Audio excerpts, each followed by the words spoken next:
Welcome to the Good Times We Share. Today we're going to be sharing with you an amazing shepherd's pie recipe. We hope you're going to enjoy it as much as we do. And please don't forget to check the description for all the ingredients you need. So for the first step is we're going to make our potato puree. So you're going to prepare a nice big pot of hot water, add salt to taste, and add in your 1.5 kgs of potatoes and boil them until they are tender to the bite. Once your potatoes are cooked, you're going to drain off the excess water and just mash the potatoes into a nice big bowl like so. After you've mashed all your potatoes, you're then going to add in half a teaspoon of black pepper, 50 grams of butter, making sure your yolk does not break. So one egg yolk, 50 grams of Parmesan cheese, which you're going to put all in there, leaving nothing behind, and 1 cup of milk.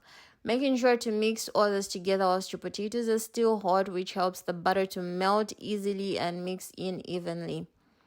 So once that is done, we're then now going to make our meat mix. So 3 tablespoons of vegetable oil or olive oil, 1 large chopped onion, and just going to fry this together for 3 minutes. After 3 minutes, you're going to introduce 3 crushed cloves of garlic and 200 grams of carrots, and you're going to fry this together for 7 minutes.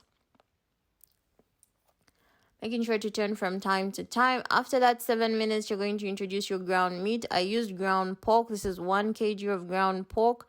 So we're going to cook this together until we've lost that nice pink color. So keep turning from time to time because you do not want it to burn.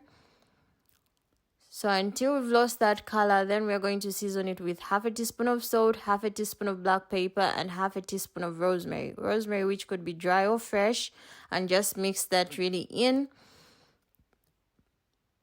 Right after that, you're going to put in 1 tablespoon of tomato paste, which you're also going to mix in. You don't have to let time pass. And then we're going to add in our thickener, which is 4 tablespoons of flour, just ordinary baking flour. And you're just going to mix it in, fold it into the meat really well. As you can see, our meat is starting to kind of stick together, but that's what we need because it's going to be our thickener. So to cook all this down, we're then going to get 2 cups of vegetable broth, which we're just going to mix well with everything else that's going on in that big pot, that big pan. Oops, we spelled some, but we do not stop cooking. We continue. So after you've mixed it, you're going to leave it to simmer. When it is halfway simmered, keep mixing from time to time. You're then going to add in 2 teaspoons of white sugar. This balances out the salt taste and makes it taste really good. So just mix it in really well. And just after that, add in 200 grams of peas, which could be fresh or frozen. It doesn't really matter. So for the rest of the cooking time, you're going to simmer it down with these peas and they'll cook in that time. So keep mixing it from time to time so that it does not burn. Right now, our meat mix is perfect. It's nicely thick. It's nicely cooked. We're just going to switch it off and get ready to put it into our baking bowl. So we're just going to pour all of it into the bowl. There is no science about it. Just pour it in there and make sure to level it with your spoon like so.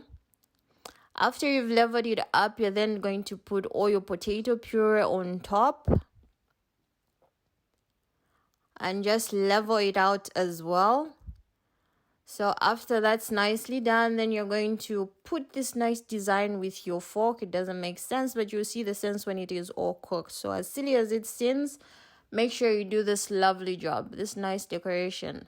At 200 degrees Celsius for 20 to 25 minutes. This is what you should have after baking it. So we hope you enjoy this.